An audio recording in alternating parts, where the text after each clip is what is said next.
व्याख्यामुद्रां करसरसिजैः पुस्तकं शङ्खचक्रे बिभ्रद्भिन्नस्फटिकरुचिरे पुण्डरीके निषण्णः अम्लानश्रीरमृतविशतेरंशभिप्लावयन्मायुर्भूयादरगमहिमा मानसे वागधीशः नमस्ते प्राणेश प्रणतविभवायावनिमगाः नमः स्वामिन् रामप्रियतमनवन् गुरुगुण नमस्तुभ्यं भीमप्रबलतमकृष्णेष्ट भगवन्नमः श्रीमन्मध्वप्रदिश सुदृशन्नो जय जय श्रीगुरुभ्यो नमः नारायणं सुरगुरुं जगदेकनाथं भक्तप्रियं सकललोकनमस्कृतं च त्रैगुण्यवर्जितमजं विभुमाद्यमीशं वन्दे भवग्रहम् अमरासुरसिद्धवन्द्यं नारायणं नमस्कृत्य नरं चैव नरोत्तमं देवीं सरस्वतीं व्यासं ततो जयमुदीरे.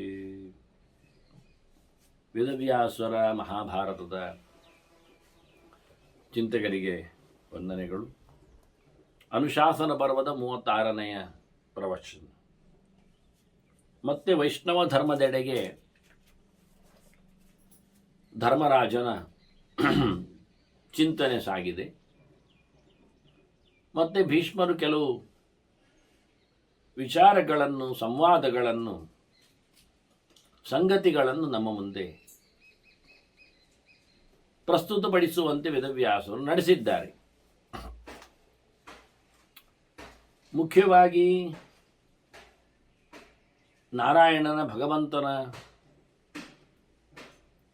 ಪಾರಮ್ಯದ ಬಗ್ಗೆ, ಬ್ರಹ್ಮಾದ್ಯಾಪಿ ದೇವಾಶ್ಚ ಯಂ ಸದಾ ಪರ್ಯುಪಾಸತೆ ತಂಚ ನಾರಾಯಣಂ ವಿದ್ಧಿ ಪರಂ ಬ್ರಹ್ಮೇತಿ ಶಾಶ್ವತಂ. ಬ್ರಹ್ಮಾದಿ ದೇವತೆಗಳೆಲ್ಲರೂ ಉಪಾಸನೆ ಮಾಡತಕ್ಕ ಸಂಗತಿ. ಮುಖ್ಯವಾಗಿ ತಿಳಿಯಬೇಕಾದ ವಿಷಯಗಳು. ಸೇವೆ ಮಾಡಬೇಕು ಅಂದಾಗ ತಾತ್ಪರ್ಯ ಇರಬೇಕು, ಫಲ ಸಿಗುವಂತಾಗಬೇಕು. ಸೇವಕನು, ಮಾಲೀಕನು ಪ್ರತ್ಯೇಕನಾಗಿರ್ತಾನಲ್ಲಿ.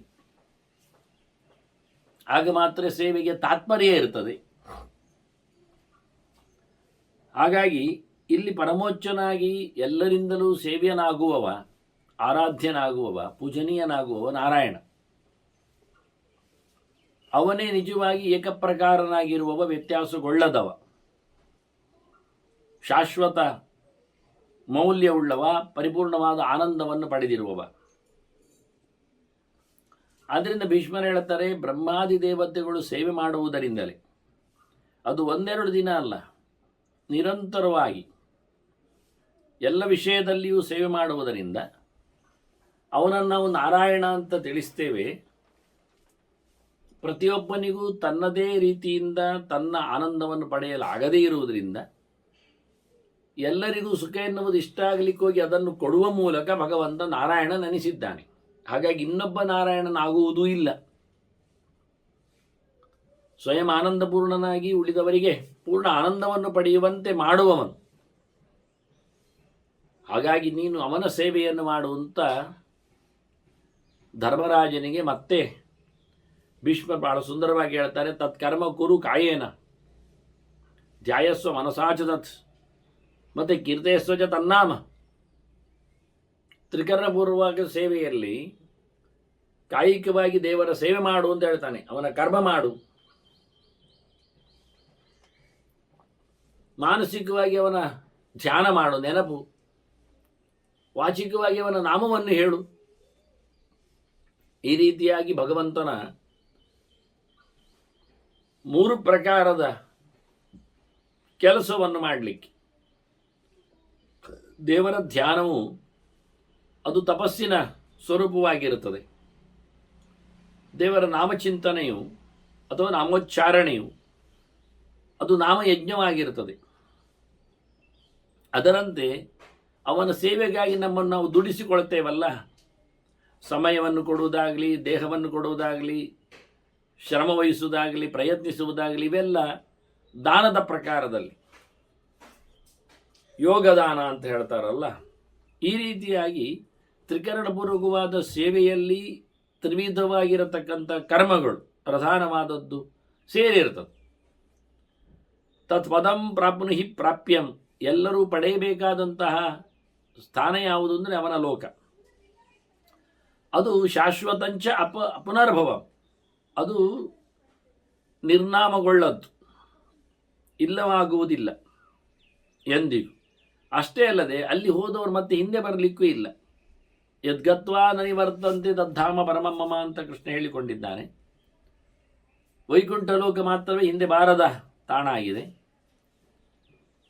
ಮತ್ತು ಎಲ್ಲ ಪ್ರಕಾರದಲ್ಲಿಯೂ ಎಲ್ಲ ಲೋಕದಲ್ಲಿಯೂ ಬ್ರಹ್ಮಾದಿ ಲೋಕಗಳಲ್ಲಿಯೂ ಸತ್ಯಲೋಕ, ಕೈಲಾಸ ಮುಂತಾದ ಕಡೆಯಿಂದ ಹಿಂದೆ ಬರಲಿಕ್ಕಿದೆ.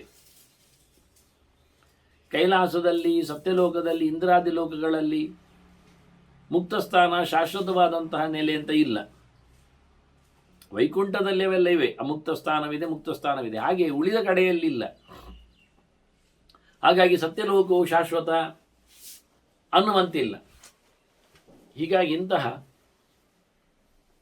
ಪಡಿಬೇಕಾದಂತಹ ಸ್ಥಾನವನ್ನು ನೀನು ಪಡೆದುಕೋ, ಹಿಂದೆ ಬಾರದ ಜಾಗ ಅದು ಅಂತ ಬಹಳ ಮತ್ತೊಮ್ಮೆ ಸ್ಪಷ್ಟಪಡಿಸಿದ್ದಾರೆ ಭೀಷ್ಮರು. ಧರ್ಮರಾಜ ಈ ಹುಟ್ಟು ಸಾವುಗಳ ಬಗ್ಗೆ ಹೇಳುತ್ತಾ ಅದನ್ನು ಪಾರು ಮಾಡುವ ಸ್ಥಿತಿಯನ್ನು ಕೇಳುವ ಮೂಲಕ ನಾರಾಯಣನ ಹೆಗ್ಗಳಿಕೆಯನ್ನು ಹೇಳಿದ ಭೀಷ್ಮರಲ್ಲಿ ಈ ಹುಟ್ಟುಗಾವುಗಳು ಭಾರಿ ಕ್ಲೇಶವನ್ನು ಕೊಡುವವುಗಳು. ಹಾಗಾಗಿ ಈ ಕ್ಲೇಶದಿಂದ ತಪ್ಪಿಸಿಕೊಳ್ಳುವ ಬಗೆಯನ್ನು ನಮಗೆ ಹೇಳಬೇಕು. ಯತ್ಪ್ರಾಪ್ಯ ಕ್ಲೇಶಂ ನಾಪ್ನೋತಿ ತನ್ಮೇ ಬ್ರೂಹಿ ಪಿತಾಮಹ. ಯಾವುದನ್ನು ಪಡೆದಾಗ ಕ್ಲೇಶವನ್ನು ಪಡೆಯುವುದಿಲ್ಲವೋ, ದುಃಖವನ್ನು ಅನುಭವಿಸುವುದಿಲ್ಲವೋ ಅಂತಹ ಬಗೆಯನ್ನು ಹೇಳು ಅಂತ ಹೇಳುತ್ತಾನೆ. ಆಗ ಭೀಷ್ಮರು ಅದಕ್ಕೆ ಸಂಬಂಧಪಟ್ಟಂತೆ ಸನತ್ಕುಮಾರನ ನಾರದನ ಸಂವಾದವನ್ನು, ಅವರಿಬ್ಬರ ಮಾತುಕತೆಯನ್ನು ಉಲ್ಲೇಖ ಮಾಡ್ತಾರೆ. ಮುಖ್ಯವಾದಂತಹ ಘಟ್ಟ ಅದು. ಮೊದಲಿಗೆ ಸೃಷ್ಟಿಯ ಸನತ್ಕುಮಾರನ ಬಗ್ಗೆ ಕೆಲವು ಮಾತುಗಳನ್ನು ಭೀಷ್ಮರು ಉಲ್ಲೇಖ ಮಾಡ್ತಾರೆ. ಸನತ್ಕುಮಾರ ಚಿಂತನೆಯನ್ನು ಕೊಟ್ಟ ಅಂದರೆ ಏನು? ಹಾಗಾಗಿ ಕೆಲವೊಮ್ಮೆ ಮತ್ತೆ ಹೇಳಿದಂತೆ ಕಂಡರೂ ಅದು ಪುನರುಕ್ತಿ ಆಗಿರುವುದಿಲ್ಲ, ವಿಶೇಷ ವಿಷಯಗಳೆಲ್ಲ ಅಲ್ಲಿ ಬಂದಿರ್ತವೆ ಅಂತ. ಶಾಬ್ದಿಕವಾಗಿಯೂ ಆನಂತರ ಕೆಲವೊಮ್ಮೆ ವಿಶೇಷಣಗಳಿಂದಲೂ ಅದನ್ನು ನಾವು ಬೇರೆಯಾಗಿ ಗುರುತಿಸಲಿಕ್ಕೆ ಬರ್ತದೆ. ಹೀಗಾಗಿ ಇಲ್ಲಿ ಸನಕ, ಸನಂದನ, ಸನಾತನ ಅಂತ 3 ಜನ ಅಂತೂ ಇದ್ದಾರೆ. ಜಾತಮಾತ್ರಾಶ್ಚತೆ ಸರ್ವೇ ಪ್ರತಿಬುದ್ಧ ಇತಿ ಶ್ರುತಿ ಅಂತ ಭೀಷ್ಮರು ಹೇಳುತ್ತಾ ಅವರು ಹುಟ್ಟುವಾಗಲೇ ಜ್ಞಾನಿಗಳಾಗಿ ಇದ್ದರು ತಿಳಿಸ್ತಾರೆ. ಅದರಲ್ಲಿಯೂ ವಿಶೇಷವಾಗಿ 4ನೆಯ ಲೆಕ್ಕಾಚಾರದಲ್ಲಿ ಬಂದಾಗ ಸನತ್ಕುಮಾರನನ್ನು ತಿಳಿಸ್ತಾ ಬ್ರಹ್ಮದೇವರ ಮಾನಸಪುತ್ರ ಇವರು. ಅವನು ಭಾರಿ ಜೋರು ಯೋಗ್ಯತೆಯಲ್ಲಿ, ಯೋಗವಿತ್ತಮ. ಅವನ ಬಗ್ಗೆ ಭಾರಿ ದೊಡ್ಡ ಮಾತನ್ನು ಭೀಷ್ಮರು ಚಿಂತನೆಯಲ್ಲಿ ತರ್ತಾನೆ. ಸ್ವಯಂ ಸ್ಕಂದನವನು, ಸ್ಕಂದ ಇತ್ಯಾಚಕ್ಷತೆ ಅಂತ ಶ್ರುತಿ ಸನತ್ಕುಮಾರನನ್ನು ಸುಬ್ರಹ್ಮಣ್ಯನೆಂದೇ ಗುರುತಿಸ್ತಾರೆ. ರುದ್ರದೇವನ ಮಗನಾಗಿ ಹುಟ್ಟಿದವ, ತಾರಕಾಸುರನ ಸಂಹಾರಕ್ಕೆ. ಅವನ ವೈಭವಗಳನ್ನು ಸಹ ನಾವು ಹಿಂದೆ ಭೀಷ್ಮರು ಹೇಳಿದ್ದನ್ನೇ ಕೇಳಿಕೊಂಡೆವು. ಆ ಸನತ್ಕುಮಾರನೇ ಬ್ರಹ್ಮದೇವರ ಮಗನಾದವ, ಬ್ರಹ್ಮಚರ್ಯದ ಅತ್ಯಂತ ಎತ್ತರದ ಹರಿಕಾರನಾಗಿ ನಿಂತವ.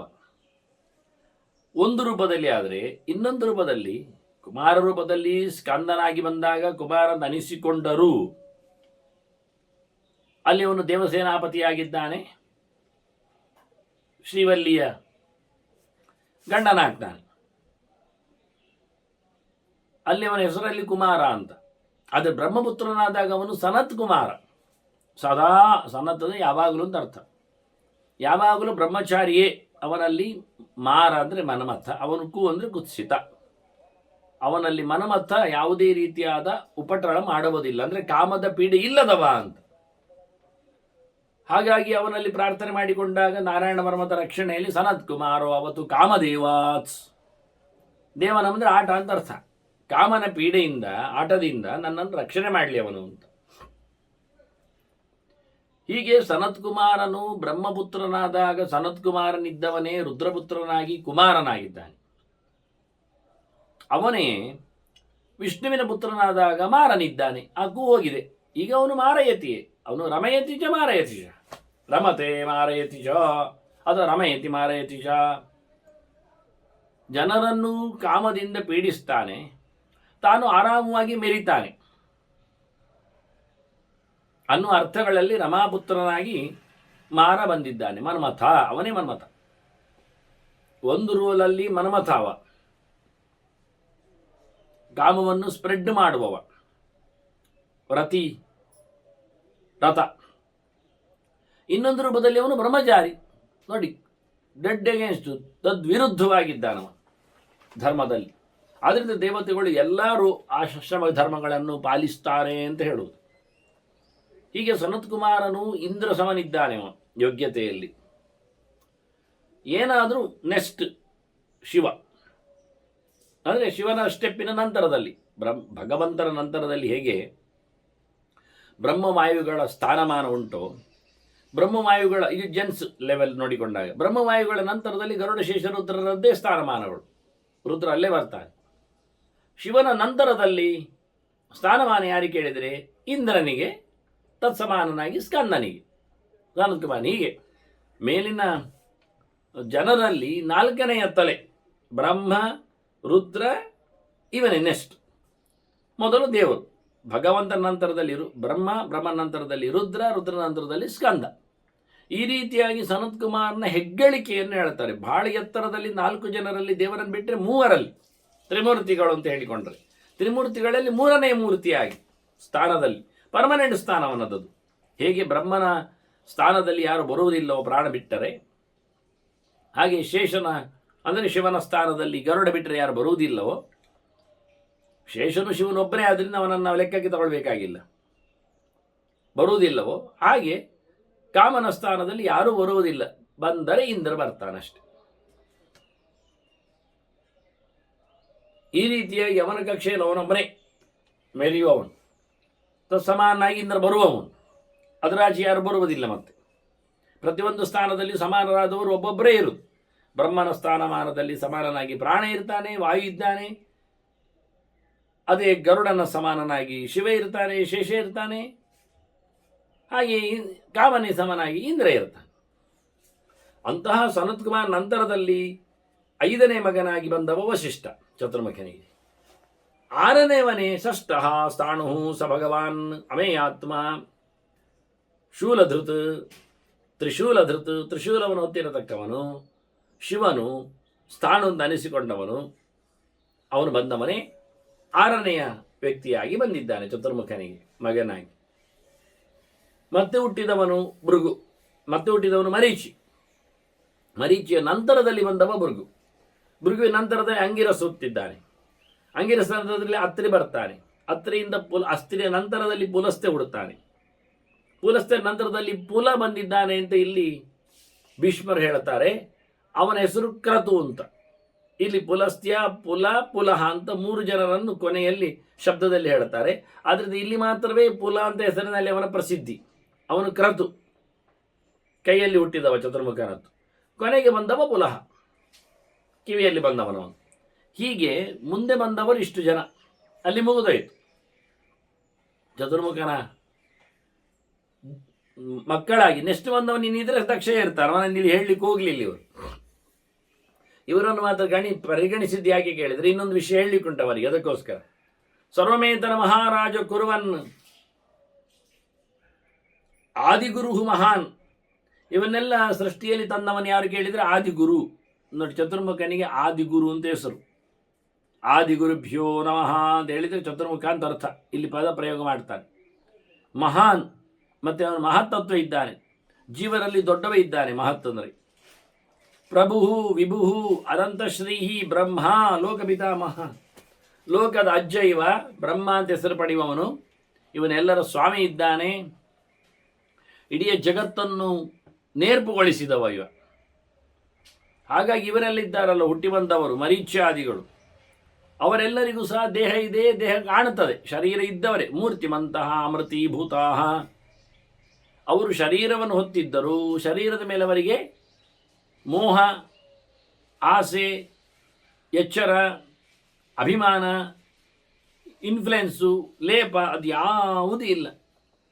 ಅದರಿಂದ ಆಚೆ ನಿಂತಿದ್ದಾರೆ ಅವರು ವಾಸ್ತವವಾಗಿ. ಯಾಕೆ? ತೇಜಸ್ಸ ಅತಿ ತಪೋನ್ವಿತ, ಅವರು ಭಾರೀ ತಪೋನಿಷ್ಠರಾದ್ದರಿಂದ ಅವರು ಯಾವ ಪ್ರಕಾರವಾದಂತಹ ದೇಹದ ಲೇಪ ಅವರಿಗೆ ಇಲ್ಲ. ಹೀಗೆ ಸನಕ ಪ್ರಭೃತಯಸ್ತತ್ರ ಏಚ ಪ್ರಾಪ್ತಾ ಪರಂಪದಂ, ಇವರೆಲ್ಲ ಉತ್ತಮವಾದಂಥ ಭಗವಂತನ ಸ್ವರೂಪವನ್ನು ಕಂಡವರು, ಎಚ್ಚರವನ್ನು ಪಡೆದವರು, ಉತ್ತಮತ್ವವನ್ನು ಸಂಪಾದನೆ ಮಾಡಿದವರು ಇವರು. ಅವರೆಲ್ಲೆಡೆ ಹೋಗಿ ಬಂದಿದ್ದಾರೆ. ಅವರು ಗ್ರಸ್ತಂ ಕ್ಷಯಂ ಅನುಪ್ರಾಪ್ಯ, ಕ್ಷಯ ಅಂದರೆ ಲೋಕ ಅಂತ ಅರ್ಥ, ಸ್ಥಾನ ಅಂತ ಅರ್ಥ. ಎಲ್ಲ ಪ್ರಕಾರದ ಸ್ಥಾನಮಾನಗಳನ್ನೆಲ್ಲ ನೋಡಿಕೊಂಡು ಬಂದವರು ವಿಮುಕ್ತಾ ಮೂರ್ತಿ ಬಂಧನಾತ್, ತಮ್ಮ ದೇಹದ ಬಂಧನದಿಂದ ಕಳಚಿಕೊಂಡವರಾಗಿದ್ದಾರೆ. ಅವರು ಮತ್ತೆ ಹುಟ್ಟುವಂತೆ ಆಗುವುದಿಲ್ಲ. ಈ ದೇಹದ ಮೇಲೆ ಅವರಿಗೆ ಮಮತೆಗಳು ಇಲ್ಲ. ಹಾಗೆ ಮೂರ್ತಿಯ ಬಂಧನದಿಂದ, ಪಂಚಮೂರ್ತಿಗಳ ಈ ಪಾಂಚಭೌತಿಕವಾದ ದೇಹದ ಬಂಧನದಿಂದ ಕಳಚಿಕೊಂಡವರಿದ್ದಾರೆ. ಅವರು ಅಭಿಮಾನದ ತ್ಯಾಗದಲ್ಲಿದ್ದಾರೆ ಅವರು. ಅಂಥವರು ಬಹಳ ದೂರಿಯಾಗಿ ತಮ್ಮ ಸಾಧನೆಗಳನ್ನು ನಡೆಸುವ ಮೂಲಕ, ಇಲ್ಲಿ ಇವರಷ್ಟೇ ಅಲ್ಲದೆ ರುದ್ರದೇವರ ಬಗ್ಗೆ ಹೇಳ್ತಾರೆ. ರುದ್ರಶ್ಚಾಪ್ಯಷ್ಟ ಗುಣಿತಂ ಯೋಗಂ ಪ್ರಾಪ್ತ ಮಹಾಯಶಃ.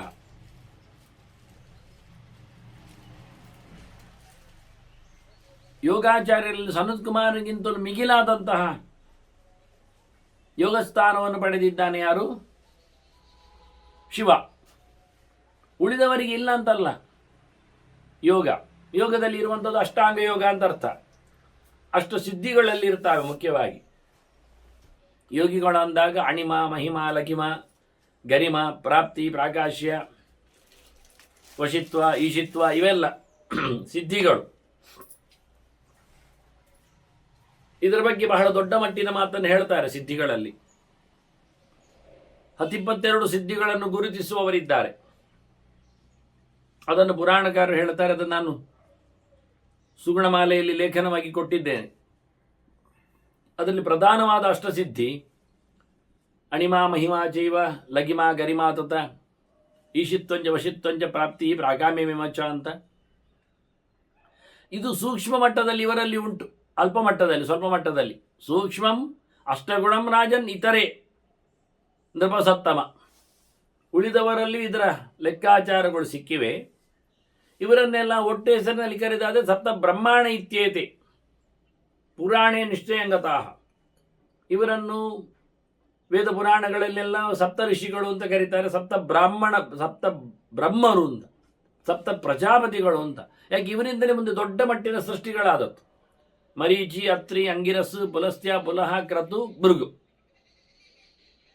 ಮರೀಚಿ, ಅತ್ರಿ, ಅಂಗಿರಸ್, ಪುಲಸ್ತ್ಯ, ಪುಲಹ, ಕ್ರತು, ಭೃಗು. ವಸಿಷ್ಠನನ್ನು ಸೇರಿಸಿಕೊಳ್ಳಬೇಕು ಆ ಲೆಕ್ಕಾಚಾರದಲ್ಲಿ. ಅವನು ಅದಕ್ಕಿಂತ ಮೇಲೆ ಇರುವವನು.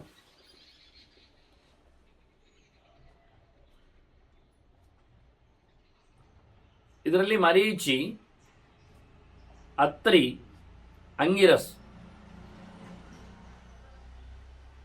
ಪುಲಸ್ತ್ಯ, ಪುಲಹ,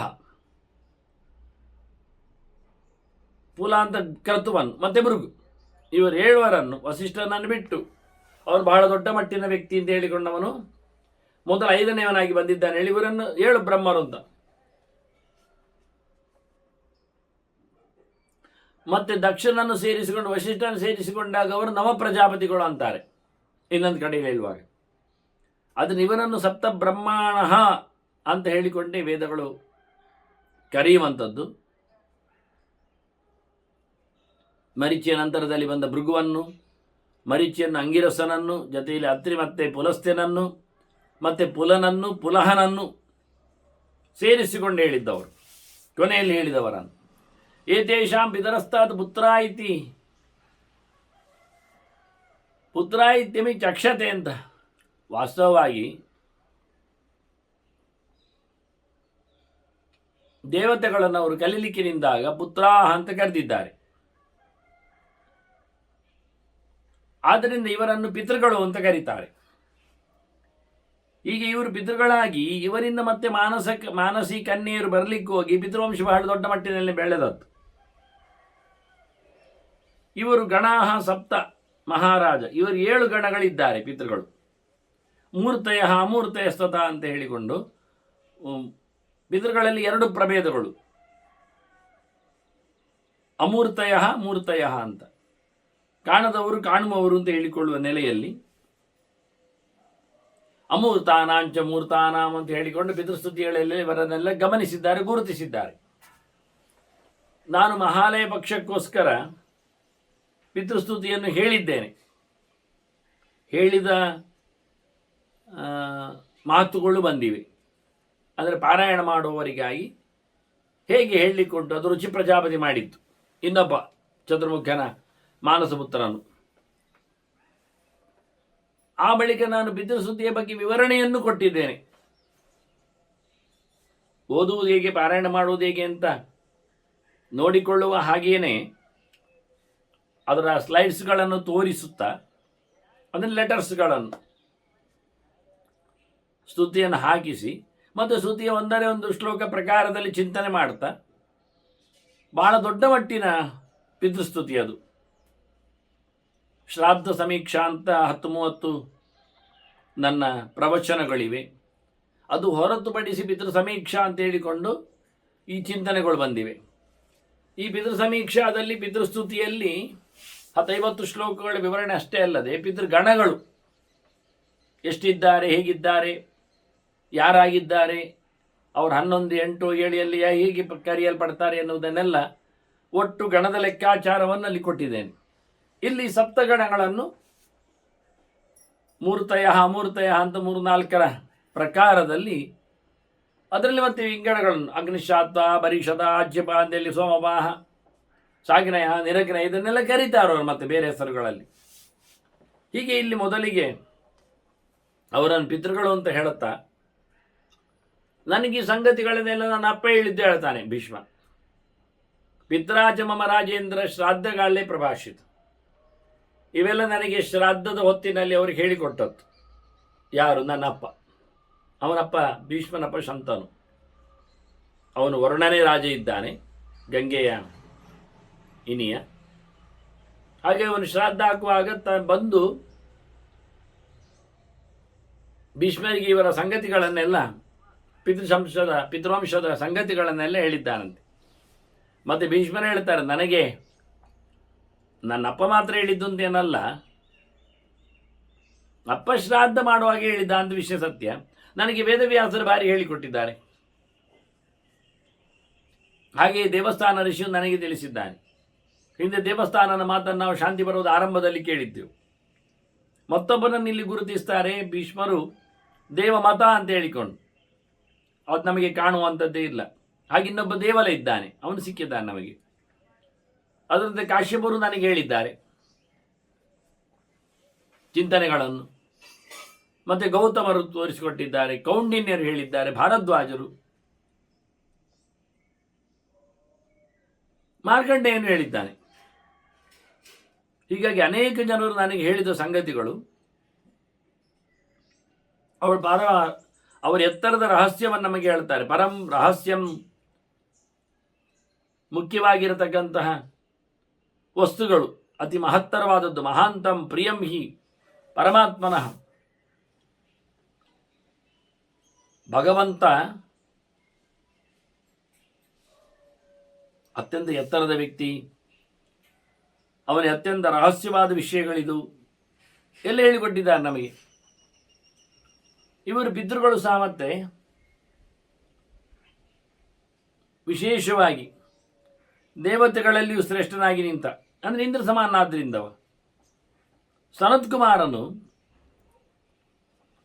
ಅವನು ಯೋಗದ ಮಾರ್ಗದಲ್ಲಿ ಅಂಗುಷ್ಟ ಮಾತ್ರನಾಗಿ ಹೆಬ್ಬೆರಳ ಗಾತ್ರದಲ್ಲಿ ಮೇರು ಪರ್ವತಕ್ಕೆ ಬ್ರಹ್ಮಸದನಕ್ಕೆ ತೆರಳಿದ್ದಾನೆ. ಅಂಗುಷ್ಟ ಮಾತ್ರ ಭೂತ್ವಾ ವೈ ವಿಚಚಾರ ಮಹಾದ್ಯುತಿ.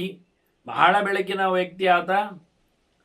ತುಂಬ ಕಡೆಯಲ್ಲ ಸಂಚಾರ ಮಾಡಿದ್ದಾನೆ. ಹಾಗೆಯೇ ಬ್ರಹ್ಮದೇವರ ಬಳಿಗೆ ಬರುವಾಗ ನಾರದರು ಬಂದಿದ್ದಾರೆ ಅಲ್ಲಿಗೆ.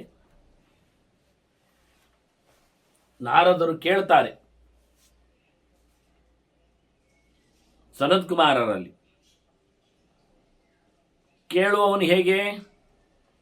ಕಮ್ಮಿಯವನಲ್ಲ, ಒಳ್ಳೆ ಬುದ್ಧಿ ಉಳ್ಳವನೇ. ಅದರಿಂದ ಮತಿಮತ್ ಶ್ರೇಷ್ಠಂ, ಒಳ್ಳೆ ಚಿಂತನೆಯ ಶಕ್ತಿ ಉಳ್ಳಂತಹ ನಾರದರು, ಚಿಂತನ ಶಕ್ತಿಗಳು ಭಾರಿ ಉಳ್ಳಂತಹ ಸನತ್ ಕುಮಾರರಲ್ಲಿ ಕೇಳ್ತಾರೆ. ನಾರದರಿಗಿಂತ ಎಷ್ಟೋ ಮಿಗಿಲಿದ್ದಾನೆ ಸನತ್ ಕುಮಾರ. ಹಾಗಾಗಿ ಅತ್ಯಂತ ಶ್ರೇಷ್ಠನಾದಂತಹ ಬುದ್ಧಿಯುಳ್ಳ ಸನತ್ ಕುಮಾರರಲ್ಲಿ ಅವರ ಪ್ರಶ್ನೆ. ಹಾಗಾಗಿ ಬುದ್ಧಿಮತ್ತರಂ,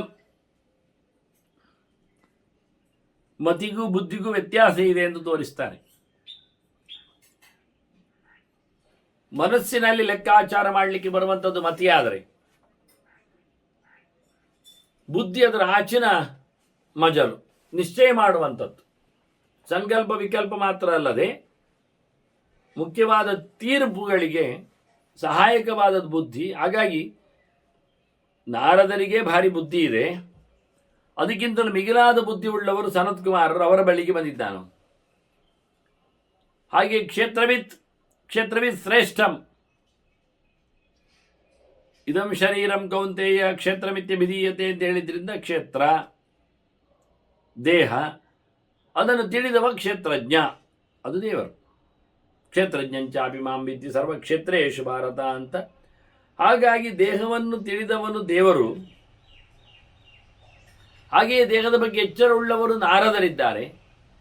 ಅದಕ್ಕಿಂತ ಹೆಚ್ಚಿನ ದೇಹದ ಬಗ್ಗೆ ಜ್ಞಾನವುಳ್ಳವ ಸನತ್ ಕುಮಾರ್. ಆದ್ದರಿಂದ ಕ್ಷೇತ್ರವಿತ್ ಶ್ರೇಷ್ಠಂ, ಆತ್ಮವಿತ್ ತಮಂ. ನಾರದರು ಭಗವಂತನ ಬಗ್ಗೆ ಎಚ್ಚರವುಳ್ಳವರು, ಅಧ್ಯಾತ್ಮವನ್ನು ಅರಿತವರೇ, ಆತ್ಮಜ್ಞಾನಿಗಳು. ಇವನು ಆತ್ಮಜ್ಞಾನಿಗಳಲ್ಲಿ ಶ್ರೇಷ್ಠನಿದ್ದಾನೆ ಸನತ್ ಕುಮಾರ್.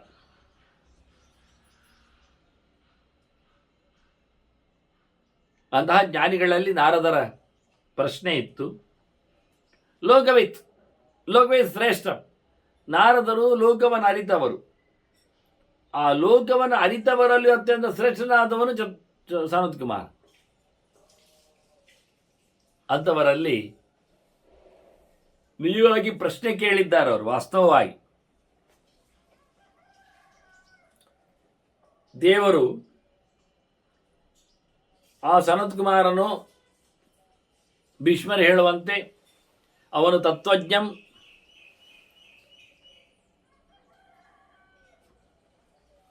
ಎಲ್ಲ ತತ್ವಗಳ ಬಗ್ಗೆ. ಯಾಕೆ ಪ್ರಶ್ನೆಯಲ್ಲಿ ಮುಂದೆ ಅತ್ಯುತ್ತಮವಾದ ತತ್ವದ ಬಗ್ಗೆ ಚಿಂತನೆ ಬಂದಿದೆ. ಹಾಗಾಗಿ ಅವನನ್ನು ಕೇಳುವಾಗ ತತ್ವಜ್ಞಂ, ಎಲ್ಲ ತತ್ವಗಳನ್ನು ಚೆನ್ನಾಗಿ ತಿಳಿದಿರುವ, ಭಗವಂತಂ, ದೇವರನ್ನೇ ಚರ್ಚಿಕೊಂಡಿರುವವನನ್ನು ಅರಿಂದವ, ಶತ್ರು ಸಂಹಾರ ಮಾಡುವ ಯುಧಿಷ್ಠಿರನೇ ನಾರದರು ಕೇಳಿದ್ರು ಅಂತ ಹೇಳಲಿಕ್ಕೆ. ಕೇಳುಗನಲ್ಲಿ ಎಂತಹ ಸಾಮರ್ಥ್ಯ ಉಂಟು ಹೇಳಲಿಕ್ಕೆ ಕೇಳಿದರೆ, ಅವರು ಸರ್ವ ವೇದಾರ್ಥ ಕುಶಲ, ಸರ್ವಶಾಸ್ತ್ರ ವಿಶಾರದ,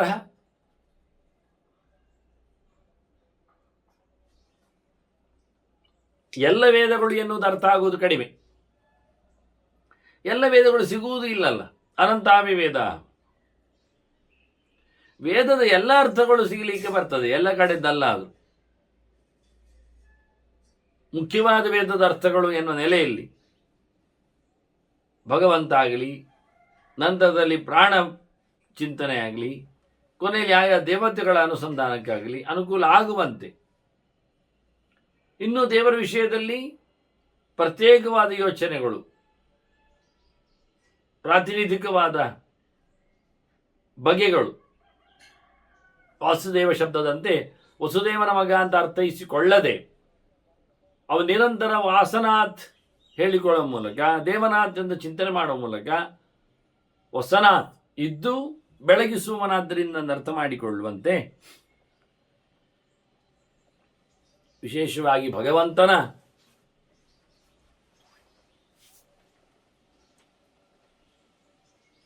ಭಗವತ್ ಪರವಾದ ಅರ್ಥಗಳನ್ನು ವೇದದಲ್ಲಿ ನೋಡುವವನು. ಇತರ ಅರ್ಥಗಳು ಇದೆ ಅಂತ ಗೊತ್ತಿದೆ ಅವನಿಗೆ. ಹಾಗೆ ಸರ್ವಶಾಸ್ತ್ರ ವಿಶಾರದನಿದ್ದಾನೆ. ದೇವರನ್ನು ಹೇಳಹೊರಟ ಮಾತುಗಳಲ್ಲಿ ಪಂಚರಾತ್ರ ಮೂಲ ರಾಮಾಯಣಗಳಲ್ಲಿ ಇವು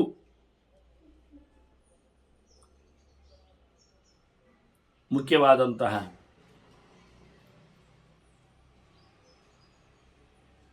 ತೇಜಸ್ಸುಳ್ಳಂತಹ ಸನತ್ಕುಮಾರನನ್ನು, ಮತ್ತು ಸಾಂಖ್ಯಯೋಗಗಳಲ್ಲಿ ಅವನು ಎಕ್ಸ್ಪರ್ಟ್ ಇದ್ದಾನೆ. ನಾರದರು 23ರ ತತ್ವ, ಅವ್ಯಕ್ತ ತತ್ವ, ಅದರ ಬಗ್ಗೆ ಪ್ರಭವಂಚಾಪ್ಯೇಯಂಚೈವ ಶೋಧಮಿಚ್ಛಾಮಿ ತತ್ವತಃ ಅಂತಾರೆ. ನನಗದರ ಹುಟ್ಟು ಸಾವುಗಳ ಬಗ್ಗೆ ಹೇಳಬೇಕು, ಅದರ ನಿರ್ಮಿತಿ, ಅದರ ಕಡೆ, ಇದರ ಬಗ್ಗೆ ತಿಳಿಸಿಕೊಡಬೇಕು ಅಂತ ನಾರದರು ಯಥಾರ್ಥವಾಗಿ ತಿಳಿಸಬೇಕು ಅಂತ ಕೇಳುತ್ತಾರೆ. ಅಲ್ಲಿರತಕ್ಕಂಥ ಅಧ್ಯಾತ್ಮಾರ್ಥ, ಅಧಿಭೂತ ಚಿಂತನೆ, ಆದಿದೈವಿಕವಾದ ಮಟ್ಟಿನಲ್ಲಿ ಇದು 3 ಪ್ರಕಾರಗಳು. ಭೌತವಾದಂತಹ ಪದಾರ್ಥಗಳು ಪಂಚಭೂತಗಳು, ಅದರಲ್ಲಿ ನೆಲೆಗೊಂಡಿರತಕ್ಕಂತಹ ಶಕ್ತಿಗಳು, ಅದಕ್ಕೆ ಸಂಬಂಧಪಟ್ಟಿರ್ತಕ್ಕಂತಹ ಅಭಿಮಾನಿ ದೇವತೆಗಳು, ಅದು ಆತ್ಮ ಇದ್ದಾಗೆ ಇಟ್ಕೊಳ್ಳಿ. ಅಧಿಕಾತ್ಮರವರು ಇವರನ್ನೆಲ್ಲ ನೋಡಿಕೊಳ್ಳತಕ್ಕಂಥ ದೇವತಾ ಶಕ್ತಿ ಒಂದು ಬೇರೆ ಇದೆ, ಭಗವಂತ ತತ್ರ ಸ್ಥಿತೋ ವಿಷ್ಣು ಅಂತ, ಅದನ್ನು ದೈವಶಕ್ತಿ ಎಂದು ಕರೀತಾರೆ. ಅದು ಎಲ್ಲರಲ್ಲಿ ತುಂಬಿದೆ. ಹೀಗೆ 3 ಪ್ರಕಾರ ವಸ್ತುಗಳಲ್ಲಿ ನೆಲೆಗೊಂಡಿರತಕ್ಕಂತಹ ವಾಸ್ತವರು, ಸುರರು, ಅವರನ್ನು ನಿಯಮಿಸತಕ್ಕಂತಹ ಎಲ್ಲೆಡೆ ತುಂಬಿರತಕ್ಕಂತಹ ಭಗವಂತ, ವಾಸುವಿನಪ್ಪ ಒಂದು ಲೆಕ್ಕಾಚಾರದಲ್ಲಿ. ಹೀಗಾಗಿ ಅಧ್ಯಾತ್ಮ ಅಧಿಭೂತಂಚ ಅಧಿದೈವಂತ ದೈವಚ ಕಾಲಸಂಖ್ಯಾಶ್ಚ ಸರ್ಗಂಚ ಸ್ರಷ್ಟಾರಂ ಪುರುಷಂ ಪ್ರಭುಂ.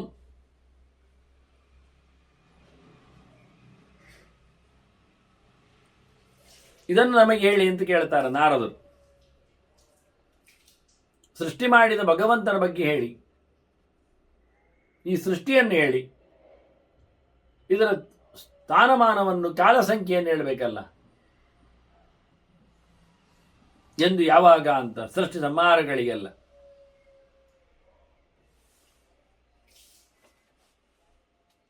ಅಂತ ಇದನ್ನು ನೇಮಿಸುವ ಬ್ರಹ್ಮಾಂಡ ಪುರದಲ್ಲಿ ನೆಲೆಗೊಂಡಿರತಕ್ಕಂಥ ಪುರುಷನನ್ನು, ಇದರ ಸ್ವಾಮಿಯನ್ನು, ಒಡೆಯನನ್ನು, ತಂದವನನ್ನು ಹೇಳಬೇಕು. ಅದರೊಟ್ಟಿಗೆ ಭೌತ ಸಂಗತಿ ಯಾವುದು, ನೆಲೆಗೊಂಡ ಜೀವ ಸಮುದಾಯ ಯಾವುದು, ಅದನ್ನು ಪೂರ್ತಿ ನಿಯಂತ್ರಿಸತಕ್ಕಂಥ ದೇವರು ಯಾರು,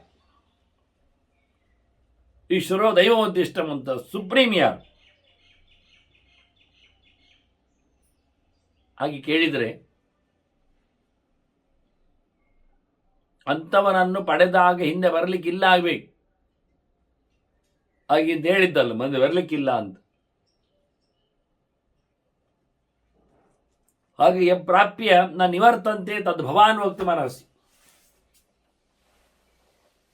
ಅದು ಇಡೀ ಜೀವ ಸಮುದಾಯ ಅವನನ್ನು ಆಲಿಂಗನೆ ಮಾಡಿ ಒಪ್ಪಿಕೊಂಡು ಬಂದಿರಬೇಕು. ಎಂ ವಿಶ್ವಮುಪಜೀವಂತಿ ಏನ ಸರ್ವಮಿದಂ ತದಂ. ಯಾರಿದನ್ನೆಲ್ಲ ವ್ಯಾಪಿಸಿದ್ದಾರೋ, ಯಾರ ಹೆಸರು ಹೇಳಿಕೊಂಡು ಇಡೀ ಜಗತ್ತು ನಡೀತದೋ, ಅಂತಹ ಇಡೀ ಜಗತ್ತನ್ನು ನಡೆಸುವ ಶಕ್ತಿಯ ಬಗ್ಗೆ, ಭಗವಂತನ ಬಗ್ಗೆ ನನಗೆ ಹೇಳಿ. ಆದ್ದರಿಂದ ಇದನ್ನು ಕೇಳುವ ಖುಷಿಯಾಗಿ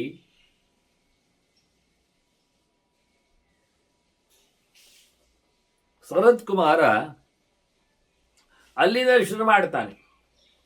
ಇಡೀ ಜಗತ್ತು ಯಾರನ್ನು ಹೇಳಿಕೊಂಡು ಬದುಕ್ತದೆಯೋ, ಯೇಷ ನಾರಾಯಣೋ ನಾಮ ಎಂ ವಿಶ್ವಂ ಉಪಜೀವತಿ.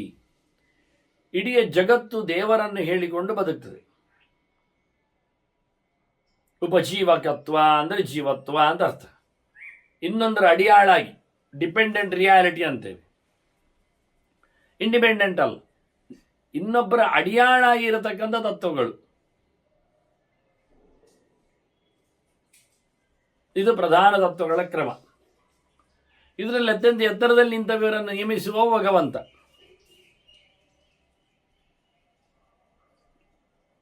ಅವನು ಇಡೀ ಜಗತ್ತನ್ನು ರೂಪಿಸಿದವ, ವಿಶ್ವರೂಪ.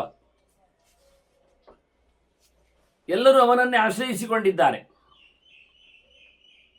ಎಲ್ಲರೂ ಬದುಕುವುದು ಅಂದರೆ ಅವನ ಹೆಸರು ಹೇಳಿಯೇ. ಸ್ವಂತವಾಗಿ ಯಾರಿಗೂ ಸ್ವಮಹಿಮೆಯಿಂದ ಬದುಕಲಿಕ್ಕೆ ಆಗುವುದೇ ಇಲ್ಲ. ಹುಟ್ಟಿ ಬರುವುದು ಹೇಗೆ ಅವರು ತಾವಾಗೆ? ಇಲ್ಲ. ಹೀಗಾಗಿ ಇವರೆಲ್ಲರೂ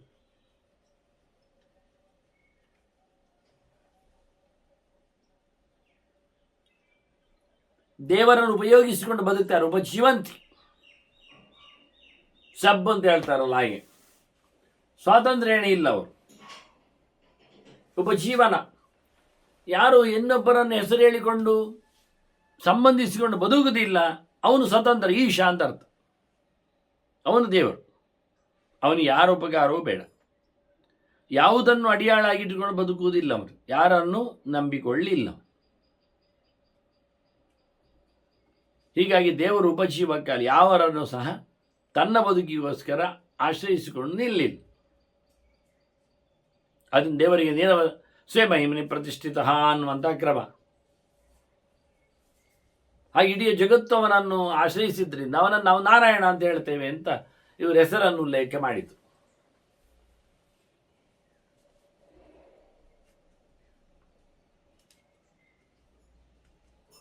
ಉಸಿರಿನ ದೇವತೆಯಾದ ವಿಶ್ವ ವಾಯು ಸಮುದ್ದಿಷ್ಟ ವಿಶ್ವೋಪಜೀವತಿ. ನಿಜವಾಗಿ ವಿಶ್ವನು ನಪುಂಸಲಿಂಗಿದೆ ಸರಿ. ವಿಶ್ವನು ಪ್ರಾಣನು ಭಗವಂತನ ಬಿಂಬನಾಗಿ ಪ್ರತಿಬಿಂಬನಾಗಿ ಅವನ ಕೆಲಸಗಳನ್ನು ನಡೆಸಿಕೊಡ್ತಾ ಇದ್ದಾನೆ. ಇನ್ನು ಮಾಡಬೇಕಾದ್ದು ಪ್ರಾಣ ಅವನ ಕೆಲಸ.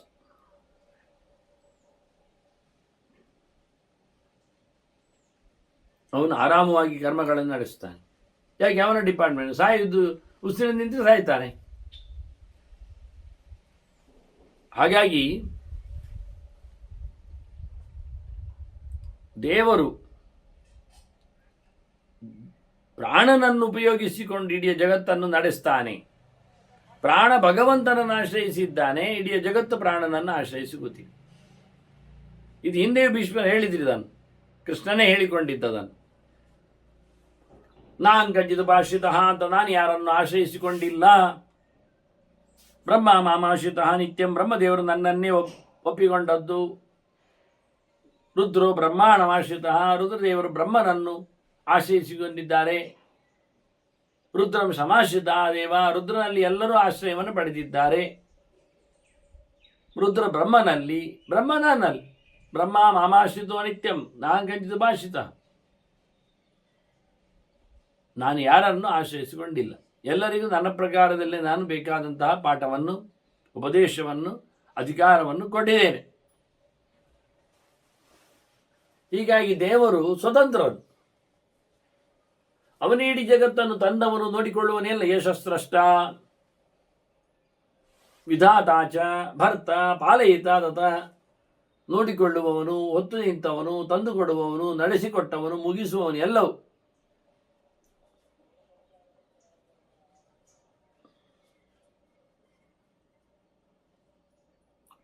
ಮತ್ತೆ ಪ್ರಾಪ್ಯೇನಂ ನ ನಿವರ್ತಂತೆ ಎಂದು ಕೇಳಿದ್ದಾನೆ. ಎಲ್ಲಿ ಹೋದ್ರೆ ಹಿಂದೆ ಬರುವುದಿಲ್ಲ ಅಂತ. ದೇವರನ್ನು ಸೇರಿದವ ಹಿಂದೆ ಬರುವುದಿಲ್ಲ. ಯತಯ ಅಧ್ಯಾತ್ಮ ಚಿಂತಕ. ಯಾರಲ್ಲಿ ಕೇಳಿದರೆ ಇಂದ್ರಿಯ ನಿಗ್ರಹ ಮಾಡಿದವರು, ಅಧ್ಯಾತ್ಮ ಚಿಂತನೆ ಮಾಡಿದವರು, ಎಲ್ಲವನ್ನು ತೊರೆದು ಬಂದವರು, ಅವರೆಲ್ಲರೂ ಭಗವಂತನೆಡೆಗೆ ಸಾಗುತ್ತಾರೆ. ನನಗೆ ಪೂರ್ತಿ ವಿಷಯ ಗೊತ್ತಿಲ್ಲ. ಪರನ್ನ ವೇದ್ಮಿ ತತ್ ಸರ್ವಂ. ಇಷ್ಟು ನನಗೆ ಗೊತ್ತುಂಟು. ಅದರಾಚೆಗೆ ಅವನ ಪೂರ್ವ ವಿಷಯ ನಮಗೆ ಗೊತ್ತಾಗುವುದಿಲ್ಲ.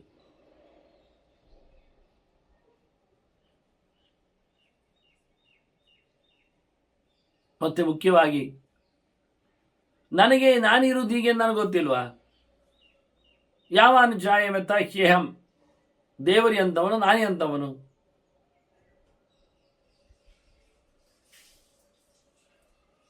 ಹಾಗಾಗಿ ದೇವರ ವೈಭವದ ಬಗ್ಗೆ ನನಗೆ ಮಾತು ಹೇಳಲಿಕ್ಕೆ ಇಷ್ಟೇ ಗೊತ್ತಿರುವುದು.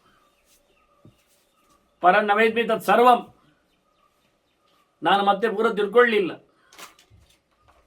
ತಮಸ ಕುರ್ವತಃ ಸರ್ಗಂ. ತಾಮಸಃ ಇತ್ಯಭಿಧೀಯತೆ, ತಾಮಸೋಹ್ಯಭಿಧೀಯತೆ. ಕತ್ತಲಿನ ನಂತರದಲ್ಲಿ ಸೃಷ್ಟಿ ಮಾಡುವ ರೀತಿ ಅವನದ್ದು.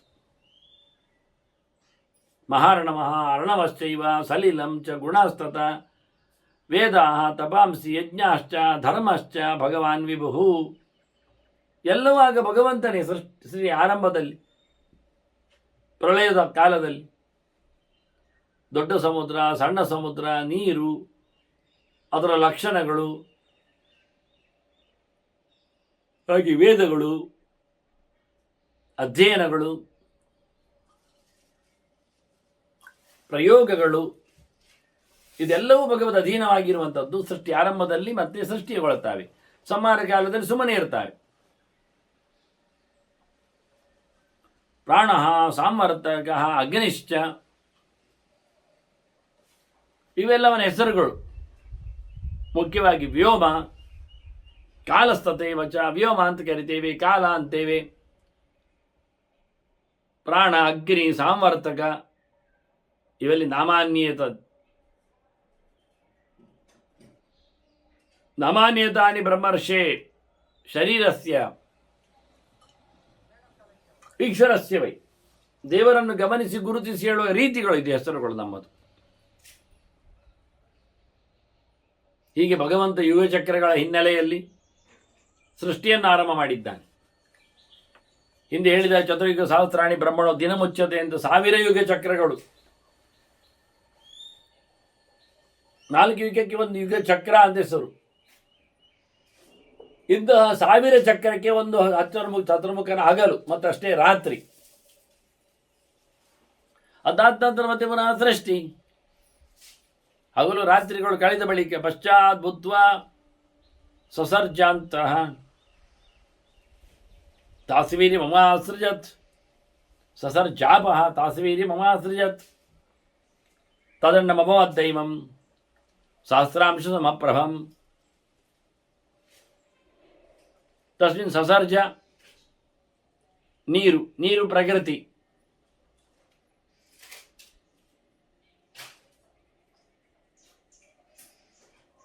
ಆ ನೀರಿನಲ್ಲಿ ಬ್ರಹ್ಮಾಂಡವನ್ನು ಮತ್ತೆ ಭಗವಂತ ಸೃಷ್ಟಿಯನ್ನು ಮಾಡಿದ್ದಾನೆ. ಅಲ್ಲಿ ಚತುರ್ಮುಖನು ಮತ್ತೆ ಬರ್ತಾನೆ. ಹೀಗೆ ಸೃಷ್ಟಿಯ ವಿಷಯದಲ್ಲಿ ಮತ್ತೆ ಪುನಃ ಕೆಲವು ಮಾತುಗಳನ್ನು ಚಿಂತನೆಯಲ್ಲಿ ತರ್ತಾರೆ. ಅದನ್ನು ಮತ್ತೆ ಬ್ರಹ್ಮನ ಸೃಷ್ಟಿಯ ನಂತರದಲ್ಲಿ ಬಂದಿರತಕ್ಕ ಋಷಿಯಾದಿಗಳ ಸೃಷ್ಟಿಯಲ್ಲಿ ವಂಶ ಪರಂಪರೆಯನ್ನು ಮತ್ತೆ ಕೇಳುವ ವಂದನೆಗಳೊಂದಿಗೆ ಶ್ರೀಕೃಷ್ಣಾರ್ಪಣಮಸ್ತು. ನಾರಾಯಣ ನಾರಾಯಣ ನಾರಾಯಣ.